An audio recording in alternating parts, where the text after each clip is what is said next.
বিরতির পর স্বাগত। নতুন অর্থবর্ষের শুরুতেই মিলল স্বস্তি। এলপিজি গ্যাসের দাম এবার কমলো, অনেকটাই কমলো এলপিজি গ্যাসের দাম, প্রায় 41 টাকা।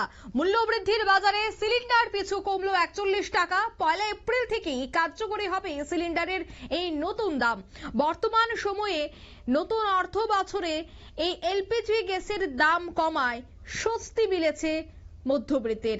বিস্তারিত জানবো সেই বিষয়ে টেলিফোন লাইনে যুক্ত হয়ে গেছে প্রতিনিধি শতাব্দী দেবনাথ। শতাব্দী, ঠিক কি জানতে পারছো?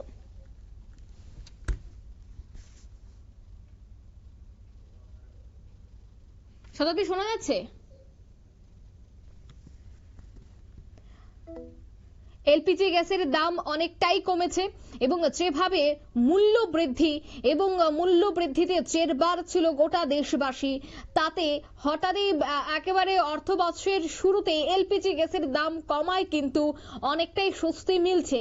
কারণ বিভিন্ন সময় দেখা যায় যে বিরোধীরা কটাক্ষ করে থাকে কেন্দ্রকে, যে বিভিন্ন মূল্য বৃদ্ধি বা তার পাশাপাশি এলপিজি গ্যাসের দাম সবটাই আকাশ ছোঁয়া, আর সেখানেই হেনস্থা, সেখানেই কিন্তু নাকানি চোপানি খেতে হয় সাধারণ মানুষকে।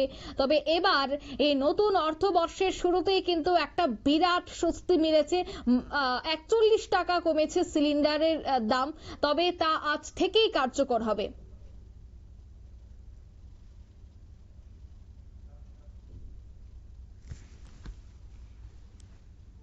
নিয়ে নিচ্ছে ছোট একটি বিজ্ঞাপন বিরতি, সঙ্গে থাকুন।